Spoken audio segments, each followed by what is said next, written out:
So that's what I'm saying. Like either go all in Amazon or I mean like the other company I'm working with directly, they don't have everything When you say go in on all in on Amazon, what do you mean by that?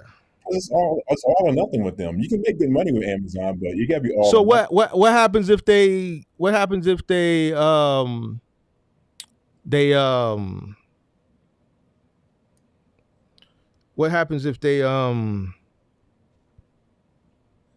phase out Relay? And that's the sole reason why I didn't go all in because I kind of feel like I think they're trying to do that, but people were saying they're too big to do that. They cannot afford to What do throw you away mean they're too Relay big to? What do you mean they're too big to do that? because they got Amazons everywhere now. I mean, you've been across states. You see What does how that there's mean? Amazon warehouses all over the United States. Like it's What too people big say for them not they're too big for them not to do what? to be DSP for everything. Like I mean, like DSP. They did it already. No, well, This isn't the it's not first. This all isn't the the way here first. yet. Hold on. This isn't the first program that they didn't phase out. What you're seeing now, a Relay in another lane that they phased it out to what you see now as DSP as far as the final mile. Oh, You're older. What was the first thing you ordered from Amazon? How many years ago was it? okay. I ordered some books for my class for I did some A+ certification back in 98. Okay. Did you order anything from Amazon between 2010 and early 2017? I'm sure I did. Yeah. All right. I, Do you remember what type of vehicles used to come to your home during that time period? Do you remember what they looked like? I want to say it was like UPS and FedEx, wasn't it? Well, in some markets, they outsourced. They were using FedEx, UPS because they were still building up their infrastructure, but they also used independent contractors. And those independent contractors were renting vans and building up their own fleet of white Right. vans. That was Right. that was one of the qualifiers. That was one of the requirements, all white van. And it was similar to like what you see on Relay minus the board. And Right. what happened with that? Right. Right. That is true. I do remember that now. What happened with it? So you remember the white vans what Yeah. happened with it? They You said don't this see them. they said the same thing back then. They phased it out. They told the ones that they didn't invite over to the DSP program, hey, sorry, but we appreciate you, but we finna go this route now. The ones that they did invite over, if they had the liquid capital and they could meet the requirements as far as um, that Amazon, wanted, they had the opportunity to become a DSP and buy into that platform. So if here's the thing, I'm not saying they are or they aren't, but we can't say that they won't because they already have. Right. Now, regardless of what anybody else says, because I'm not the type of person that I'm not ignorant, bro. If we've seen it already happen, they could do it. So when people say Amazon's too big for what? The fact that they are too big means they can. Yeah. You see what I'm saying? Because somebody said dumb shit in my comment section when I was saying it 2 years ago. Oh, well, they're not going to want to pay for the gas. Like, what makes you think a company with $4 trillion in market cap, they can literally go every single facility, way in the back of the yard, dig down into the ground and drop tanks and fill up their own trucks? It'll be Right. cheaper for them to just spend $1 million, drop the tanks in the ground, order the bushels of diesel straight to their facility and fill up their own trucks. Smaller companies on a way smaller level, small trucking companies of 50 to 100 trucks on a way smaller level have tanks in their yard. So what makes you think Amazon can't drop tanks in yard? So when people say ignorant shit like this, they just don't understand business. Amazon has Rivian vans. How do you think the vans get charged? How much do you think each charging station costs? Yeah. $50,000 to $100,000. Each van pulls into a stall with his own charging station. That's somewhere between $50,000 to $100,000 for each charging station. What makes you think they can't drop a tank or two Yeah. of diesel But into the ground? Like, too, what's What's $750 to $1 million to drop a tank? Yeah. It's and right, so it's a debate, but of whether they will or they won't. But when people say ignorant shit like they're too big to get rid of it, no, the fact that they are too big is that they can, because they have the capital to do without it and build their own infrastructure, which we have seen them already do, and you currently see them doing it now. Right. That's the more trucks they bring in, the less opportunity. Yep. So if you have less opportunity and you still have a magnitude of suppliers, that's less opportunity for a magnitude of suppliers, which ultimately affects.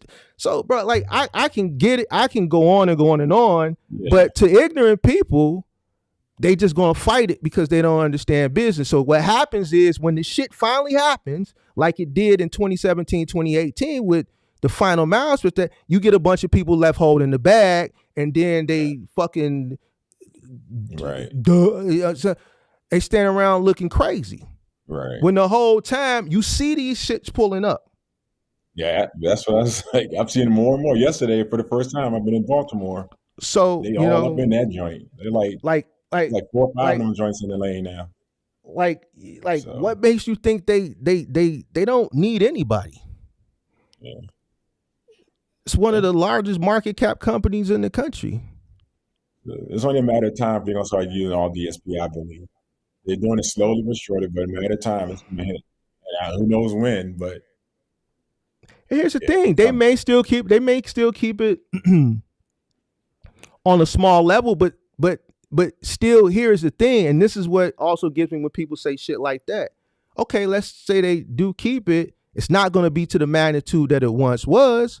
So that means you're competing harder, which ultimately affects race, because you still got everybody competing for less opportunity, because where's the priority going to go? Priority is going to go to where we have vested interest. We have vested interest in our DSPs. They had to buy into this program. The trucks are branded. We own the trucks. We're leasing them out. We got Element that we're paying a percentage to fleet manage the trucks and be the liaison between us and the DSP. We have vested interest here. So the priority is to get our trucks out on the road, and then what's left over, that magnitude of suppliers that once were able to meet that magnitude of opportunity because we didn't insert our infrastructure into the fold, now has less opportunity, but that magnitude of supply is competing for less opportunity because we've taken up 75 or 80% of the freight. So either way you look at it, whether they dissolve it or whether they don't, it's still less opportunity. Yeah, that's what I'm saying. So, that's what I was, like I said. I said yesterday. This morning, it was an eye opener because, it's happening. I had a half a truck worth of stuff. That dude from there, he had a full truck, and he delivered before me to one of the post office. That's all the stuff he dropped off. They already conditioned them dudes to do a lot, and do a little for us. So I'm like, it's coming. It's coming. They putting more work onto those DSPs than they are for those relay guys. So, and that's but you understand why, right? Yeah. I want you to understand why. They conditioning them DSPs, and they phasing out because they have vested interest. Yeah. If I got vested interest here and I don't have vested interest in you, I'm going to make sure that where I got vested interest has opportunity first. That's my priority. Mm-hmm. I'm not going to spend X amount of money buying brand new trucks, branding them to provide more opportunity to outsiders. Yeah. It's a reason why we're spending millions and millions and millions and millions of dollars on infrastructure. Yeah. Not to look at it and just okay, look at all them pretty blue trucks with the Amazon Prime on the side. Ooh, them Freightliners is pretty. Let's just look at them and let's bask in the beauty of them. No, right. they building an infrastructure to run. But it's a reason why they're doing it too. Mm-hmm. See, a lot of people think, oh, well, they're not going to do it. Why wouldn't they do it? They found a model to do it at profit because they're not consuming the cost of it. The DSPs are. Yeah, exactly. And they've indemnified themselves from the liability.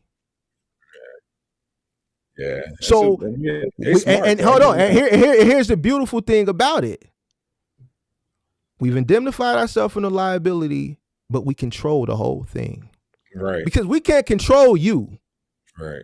You're calling, what'd you call it? ROC, or complaining about sitting outside this and that, and the goddamn post office and all this shit. You know what I'm saying? All right, no problem. We can control this. We don't have no liability. We've created a system where we own it, but we don't own it, but we do own it. And we've indemnified ourselves, but we can control it. We can micromanage it. You know why? Because now we're going to give you a block of trucks that you're going to lease from us, and we're going to tell you what to do. So really, you just like a high-level middle manager. Yeah. And then you're going to hire some employees at the rate we're going to tell you to hire them at. You don't have any say-so. Yeah, pay them $22 an hour. Pay them $23 an hour. Pay them $21 an hour. All right. Here, give them these free pair of steel-toe sneakers to wear. Here go a vest. Right. You know what I'm saying? And because they have everything cut down, they even tell you what your profit margin going to be. Yep. Everything is precise. They got it down to a T. And they know how much you're going. They know how much you're going to make, and they know how much they're going to make. They're giving them up to $75,000 a year. Right. Up to. But the whole thing is, they control it. Right. And that's what it's all about. I'd rather get a job than go through that. That's a lot of headache just for $75,000. You talking about a fleet? Oh man, that's a whole lot of headache when it's marketed to you like you own your own business. Right. But then when you really get in there, you realize you're a slave. Some people say you high pay. Some people say you're just a middle manager because you really have no say so, no control. Right. They won't even. You can't even control the people that you hire to go drive the trucks or the vans. You don't even have control of what you pay them. They tell you what to pay them. Everything is structured for you. So that sounds like the company I used to work for, actually. So it's the same crap. But and it felt like this was a dead end. You was doing their work for them. You was sacrificing your life, your time. I'm talking about, and you only made like these little peanuts. And they making millions. But see, you can't worry about what other people are making because guess what? A DSP may be a great opportunity for someone. Someone may be fine with running 20, 30 trucks or 20, 30 vans, and it resorts to $300,000 a year. You know what I'm saying? You can't worry about what they're making because I seen somebody else put that in. They're making millions off they're a whatever the case may be. All right, well, guess what? Jeff put a lot of work in to have a $4 trillion market cap. I'm not worried about what the next man. This is where I need to be at. Right. This company providing an opportunity. This is where I need to be at so I can feel safe and secure. That's their money. I ain't counting their money.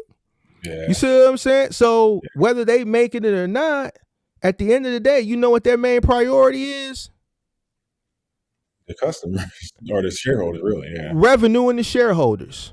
Yeah. So whatever they got to do to increase their earning potential to make more money so that the shareholders have a bigger return on investment, then that's their priority. And the customers. Jeff Bezos' whole mission statement, do you know what his mission statement was? Yeah. His whole mission statement was customer satisfaction. He reiterated that shit all through the 90s. That's what his entire mission statement was. Providing a great customer experience. Yeah. So and throughout the years, he's shown and he's proved that one, he's solely about the customers and he really don't care about the contractors, the owner operators, other facets of what makes that business what it is. So in He's other been words, don't he's invest been in Amazon is 100%. your DSP. No. When you understand what you're investing in, you do better. Right. See, a lot of people don't understand what they're investing in. So even when going into something like that, I'm not saying don't do it. Do it, but understand what you're getting involved in. So that way you'll do better. When you understand it, you won't be like one of those guys back in 2017 that went all in early part of 2017 or went all in 2016 and was renting vans, and then they went out and financed 10 vans, and then when Amazon got rid of it and said, all right, we transitioned over to this DSP, we got our own vans. I know y'all been seeing them for the past couple of years. If you got an invite to come on over, great, apply. If you didn't, we appreciate you. Now you got people that had 10, 15, 20, 30 vans that they were financing that filed bankruptcy. These stories are all, these are case studies that you can go read. Yeah. So you keep shit like this in mind because now you know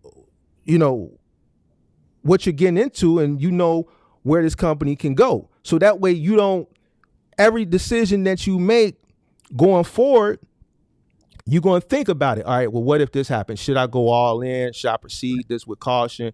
Do I want to take this risk of investing and bringing on? Let me see. Okay, boom. All right. That's what I'm saying. Got you.